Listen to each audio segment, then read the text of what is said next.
One prize President Clinton will not take with him when he leaves office in January is peace between the Israelis and the Palestinians. He tried, but it just didn't work out. In fact, what's happening over there right now is looking more and more like a war, the latest Arab-Israeli war.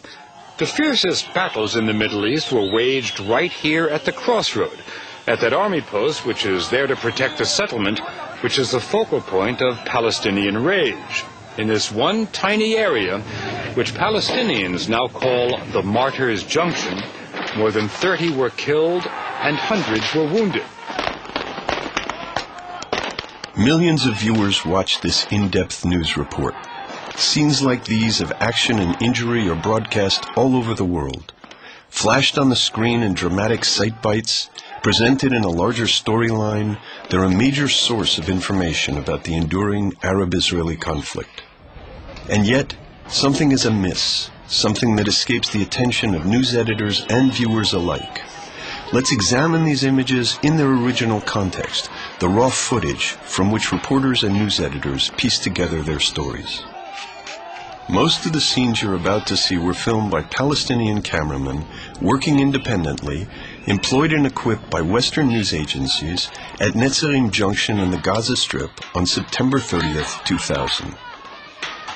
The Israeli police station is here. The Palestinian here. Next to the Israeli position, there's a factory twice as tall as the Israeli post. Behind are two residential towers known as the Twins. Palestinian and Israeli policemen had been doing joint patrols as stipulated in the Oslo Accords. On this day, angry crowds with stones and Molotov cocktails gathered at the junction, attacked the Israeli outpost, and were joined by Palestinian police firing their guns.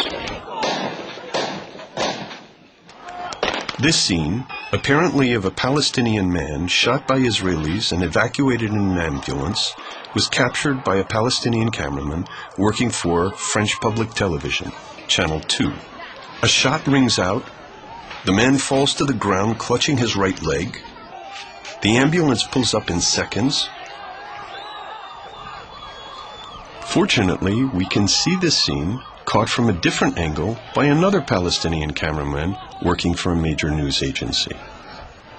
We see three men, apparently under fire, drag the wounded man roughly across the pavement toward the back of the ambulance. But if they were under fire, why did the ambulance stop so far short of the man, forcing the others to drag him back, rather than move forward and protect him from the fire? And if he were injured, is this a way to evacuate an injured man?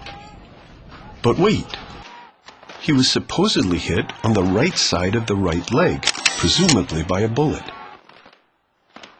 And yet, as they load him on the stretcher, we see no trace of blood on that side of his right leg. And then the medics load him on the supposedly injured leg, without sign of protest from the casualty himself. Could this scene have been staged? Could the immediate appearance of the ambulance have come on cue? This case is not clear. It could be real, it could be staged. The media, however, assumed it was real and made it news. 15 heures, tout vient de basculer près de l'implantation de Netzarim dans la bande de Gaza.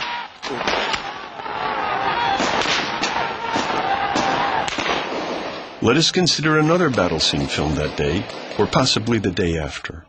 A Palestinian gunman fires into a hole in the wall. It looks like a tense moment of house-to-house fighting. We would assume he's firing at the Israelis. He is firing in their direction, but he can't be firing at them. Here he is, on the far side of the factory building, completely out of range of the Israeli position. Are Israeli soldiers inside the factory? All witnesses concur. They never left their fortified position. Earlier footage gives us a look inside the hole in the wall. The street fighter is conversing with his comrades inside the room he will soon be spraying with gunfire. A large crowd, mostly civilians, and a few men in military garb, mills around as Palestinian soldiers climb in and out of the hole in the wall. Note the civilians giving orders to a military man. Does this look like a war zone? Orders come to clear the area. Military men line up as if they're taking cover, but from what? Not Israeli bullets. And now the street fighter runs up to the hole in the wall and fires into the empty room. The raw footage clearly indicates a staged scene. A sight bite became news. Consider a third scene. This funeral procession was filmed by an Israeli reconnaissance drone in the aftermath of a military operation in Jenin in April 2002. Palestinian sources claim that the Israelis had massacred hundreds of civilians and that they had to bury their dead. In this particular case, the men accidentally tipped the funeral bier, dropping the corpse. When they regroup, the corpse climbs back on the bier.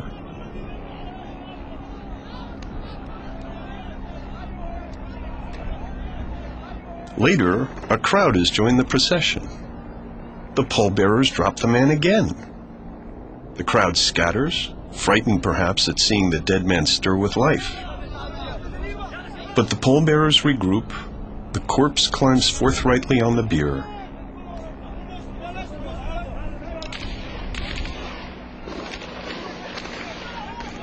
And once again, they wrap him in the winding sheet. Welcome to Pallywood. Pallywood is a bustling industry of alfresco cinema, stage news filmed in real time against a backdrop of a complex conflict we all think we know. It has directors, makeup men, sets, extras, often playing dead or injured, props, especially ambulances, plenty of cameramen, and sometimes large audiences.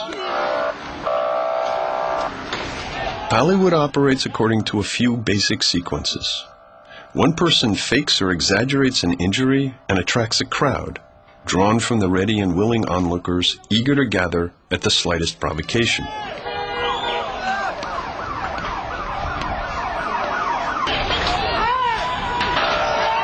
Someone waves or whistles, and an ambulance appears as if on cue.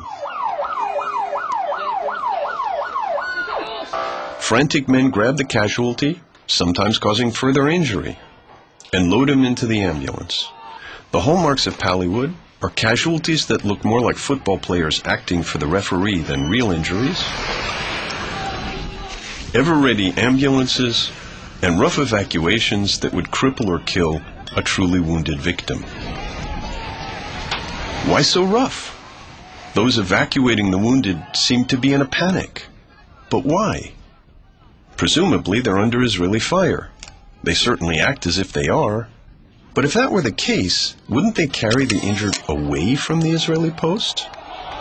Here a group of youths runs with an apparently injured boy away from the Israelis.